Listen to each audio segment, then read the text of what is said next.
இறை தூதர் ஸல்லல்லாஹு அலைஹி வஸல்லம் சொன்னார்கள், நல்லா கேட்டுக்கோங்க, உள்ளத்தை தட்டி இந்த ஹதீஸை அந்த உள்ளத்துக்கு சொல்லிக் கொடுங்க.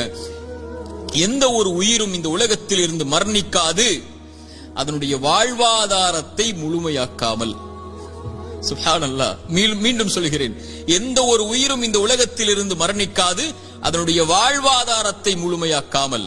இவன் எதை பெறுவான், எதை இழப்பான், இவனுடைய சொத்து என்ன, இவனுடைய செல்வம் என்ன, ஒரு மனிதன் தன்னுடைய கடைசி சொட்டு தண்ணீரை அருந்தும் வரை, ஒரு மனிதன் தன்னுடைய சுவாச காற்றின் கடைசி மூச்சை இறைவன் எழுதியதின்படி சுவாசிக்கும் வரை மரணம் வராது. ஏன் பயப்படுகிறாய் எதிர்காலத்தை பற்றி? இது எழுதப்பட்டு விட்டது உன்னுடைய வாழ்வாதாரம்.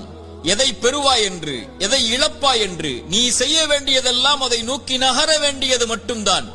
சோகம் வந்துவிட்டால், கவலை வந்துவிட்டால், இழப்பு வந்துவிட்டால், பிரிவு வந்துவிட்டால், இருட்டு அறையில் உட்கார்ந்து கொண்டு கண்ணீர் வடிப்பதை விட கிளம்பி செல் வெளிச்சத்தை நோக்கி. உனக்கு பெற இருக்கின்ற அதிசயங்கள் ஏராளம் உன்னுடைய எதிர்காலத்தில். அதை நோக்கி செல் என்பதுதான் இறைவனும் இறை தூதரும் நமக்கு காட்டக்கூடிய வழி.